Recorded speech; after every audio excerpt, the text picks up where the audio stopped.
오늘 우리가 읽는 이사야서 42장 내용에서도 계속적으로 하나님께서 장차 그 백성들에게 행하실 일들에 관한 예언의 말씀을 주고 있습니다.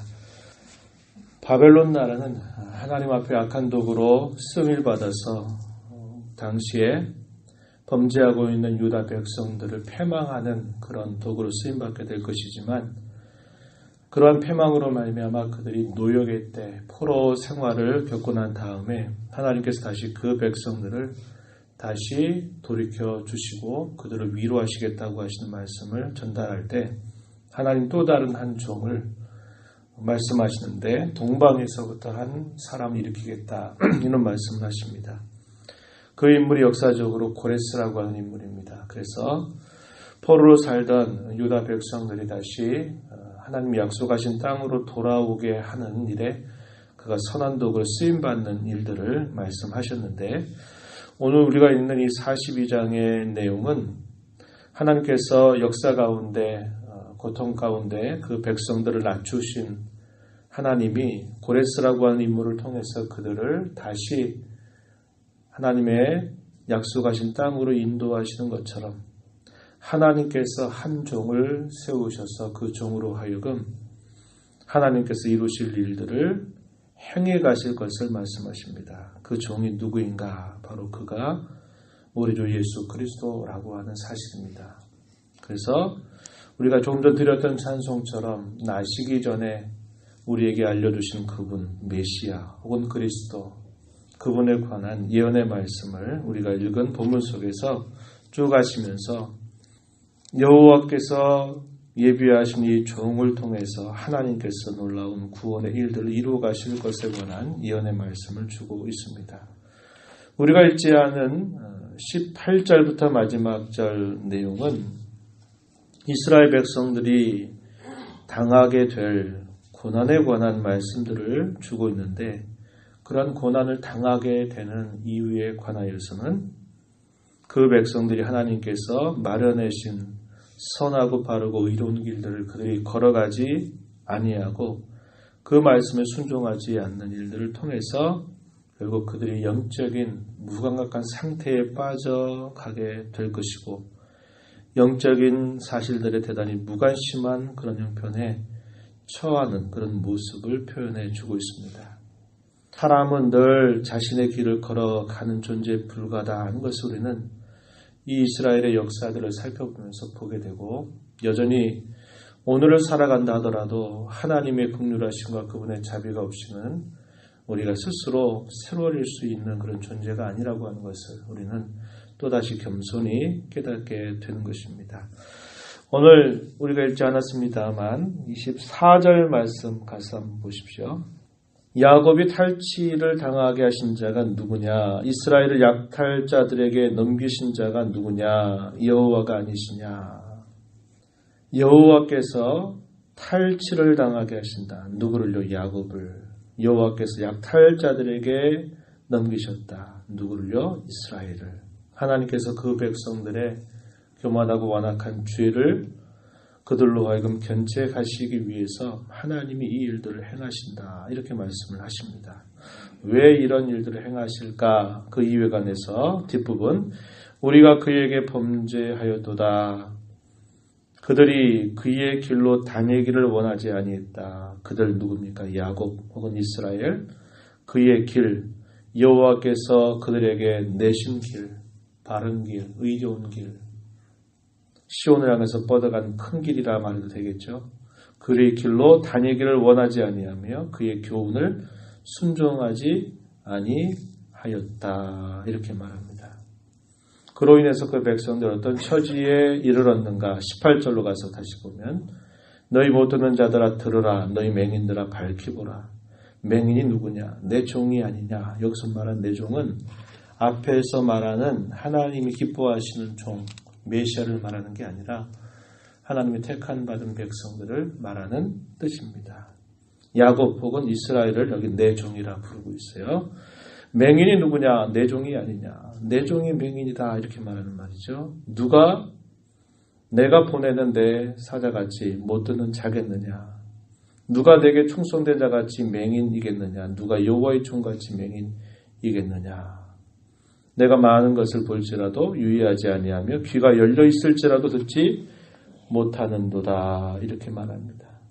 영적인 무감각 상태에 빠져버리게 된 그들의 모습에 관하여 이렇게 이야기하고 있는 것이죠. 당시의 유다 백성들을 이렇게 표현하고 있는 겁니다. 23절 가서 보면 너희 중에 누가 이 일에 귀를 기울이겠느냐, 누가 뒤에 올리를 삼가 듣겠느냐. 무관심한 겁니다. 영적으로 무뎌지고 무감각해진 그들, 또 영적인 사실들에 관해서 무관심해져 있는 그들의 모습을 이렇게 표현한 것이죠. 25절 가서 보면 그러므로 여호와께서 맹렬한 진노와 전쟁의 위력을 이스라엘에게 쏟아 부으시겠다.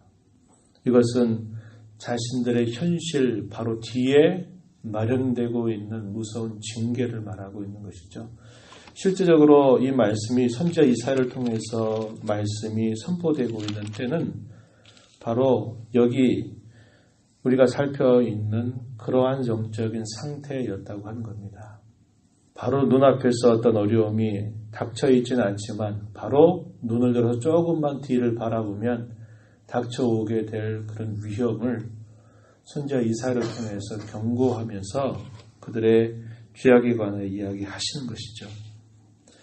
이러한 역사 현실을 뛰어넘어서 하나님께서 장차 그 백성들에게 행하실 일들은 무엇인가? 그것은 하나님께서 전혀 놀라운 새로운 일을 행하실 것을 말씀하고 있는 겁니다. 그 내용이 우리가 읽은 1절부터 17절까지 길게 주어지고 있는 내용이에요. 그것은 사람에게서 시작되는 일도 아니고 사람이 도울 수 있는 일도 아니고 오직 하나님께서 홀로 행하실 일들임은 말씀하는데 하나님께서 세우실 한 종을 통해서 그 일을 행하실 것을 말씀하십니다.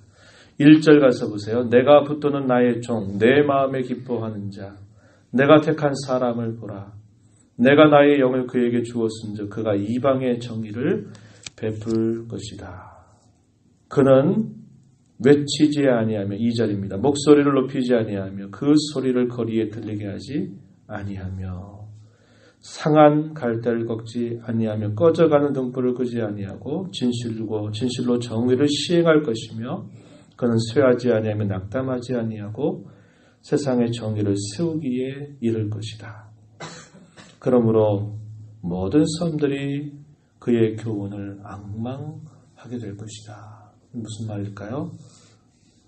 그분을 알고 그분을 깨닫게 된 모든 사람들이 세계 곳곳에서 그의 말씀을 듣기를 사모할 것이다. 앙망할 것이다. 이러한 일들을 하나님이 준비하실 것을 말씀하고 계십니다.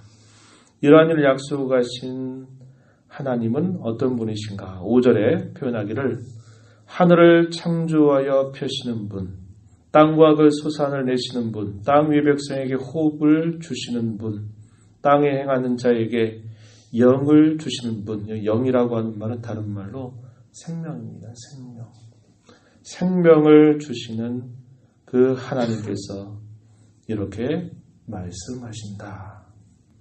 그러면서 그 기뻐하는 종을 통해서 하나님이 행하실 그 일들을 계속적으로 말씀하기를 6절에 의로 너를 불렀은즉 내가 내 손을 잡아 너를 보호하며 너를 세워 백성의 언약과 이방의 빛이 되게 하겠다.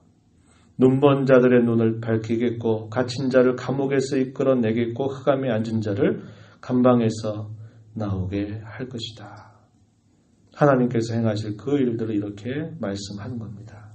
9절 말씀에 보면 보라 전에 예언한 일이 이미 이루어졌느니라. 말씀하신 하나님은 그 말씀하신 것을 반드시 실현하시는 분이시다. 이렇게 말하면서 이제 내가 새 일을 알리노라. 이 새 일이 어떤 일입니까?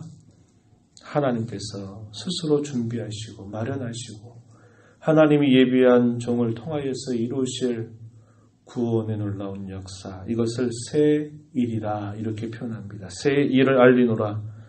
그 일이 시작되기 전에라도 너희에게 이르노라.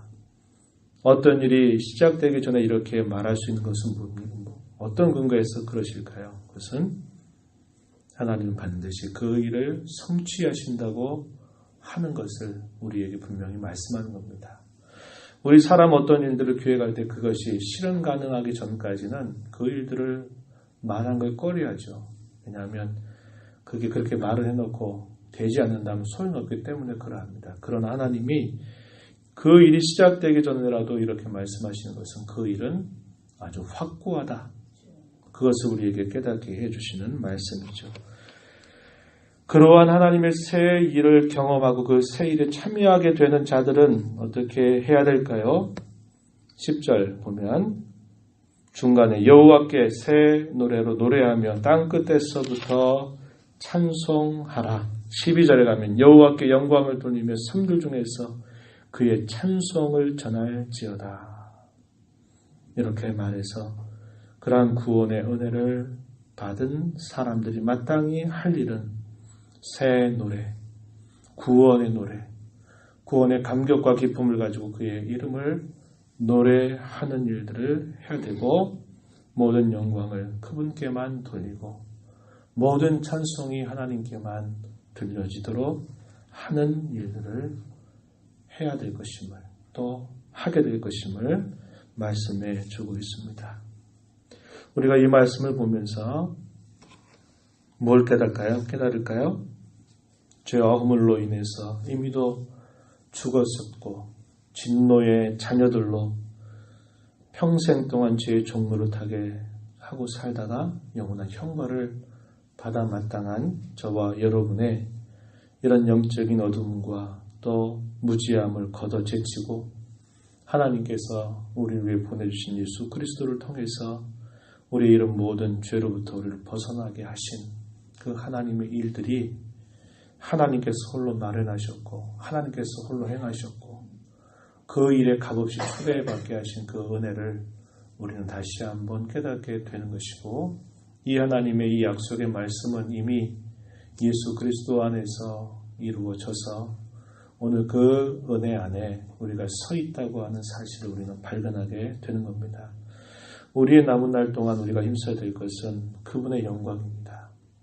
그분을 향한 찬송입니다. 오직 그분만을 높이고 자랑하는 일이 우리의 본분임을 우린 다시 한번 기억하면서 매일마다 구원을 베푸신 그 하나님의 은혜를 기억하면서 매일마다 구원의 노래를 부르는 새 노래로 여호와를 찬송하는 그러한 삶을 살아가야 되겠고 하나님께로부터 역사 속에서 부름받아서 하나님의 거룩한 백성으로 부름받았음에도 불구하고 하나님께서 내신 바른 길을 떠나서 하나님의 말씀을 떠나 살게 될 때 영적인 무지몽매함에 빠져서 분간하지 못하고 살아가는 그러한 유다 백성들 그리고 이미도 패망해버린 이스라엘 백성들의 모습을 보면서 매일매일 우리가 하나님 앞에 어떻게 살아야 될까를 우리는 배우게 되는 것이죠. 그게 뭡니까? 하나님께서 저와 여러분을 향해서 크게 열어놓으신 바르고 합당한 길을 그분의 말씀을 따라 들으면서 우리의 걸음이 곁길로 향하지 않도록 치우치지 않도록 올바른 길을 정도를 따라서 우리의 신앙의 걸음을 끊임없이 걸어가는 것입니다. 남이 어떠하든지 누가 뭐라고 하든지 우리가 가야 할 길이 그 길임을 알고 우리가 그 길에 힘써가는 자가 되어야 할 것입니다. 허락받은 이 하루 동안 우리에게 주신 이 은혜를 기억하고 우리가 걸어가야 할 길이 무엇인가를 인도해 주시기를 바라면서 말씀에 주의하여 또 이 하루를 살아가게 되는 모두가 되기를 진심으로 바랍니다. 하나님 아버지 감사합니다. 저희들이 과연 무엇이기에 누구이기에 하나님께로부터 큰 은혜와 사랑을 받는 자 되었나요? 저희들을 다만 사랑하심을 인하여 저희들을 다만 기뻐하심을 인하여 하나님 저희들을 세상의 많은 사람들 가운데 구별하셔서 이미도 죄와 허물로 죽었던 저희들을 다시 살려주시고 우리를 창조하시고 구원하신 하나님이 계신 줄 알게 하시며 말씀하신 내용을 반드시 실현하시는 전능자이심을 우리로 바라보며 매일매일을 살아가게 하신 하나님의 귀한 사랑 감사합니다. 우리로서 시작될 수 없고 이룰 수 없는 그 놀라운 구원의 일들을 하나님께서 예비하신 종, 우리 주 예수 그리스도를 통하여 값없이 모든 일들을 다 이루어 주셔서 이런 귀한 선물 저희에게 주신 것을 감사하고 날마다 구원의 은혜를 감사하며 새 노래로 여호와께 영광을 돌리며 찬송을 올려드리는 저희들의 삶이 되게 하시고 앞선 믿음의 선조들이 실수하였던 그런 걸음들을 저희들이 경계하여서 이 땅에 사는 동안 늘 말씀에 주의하고 말씀에 의지하고 그 말씀을 깨닫는 자로 힘써 살아가는 저희의 신앙의 걸음이 되도록 인도하여 주시옵소서. 주 앞에 섰습니다. 긍휼과 자비를 베풀어 주시고 저희들을 주의 은혜 가운데 굳게 세워 주시옵소서. 예수님 이름으로 기도하옵나이다. 아멘.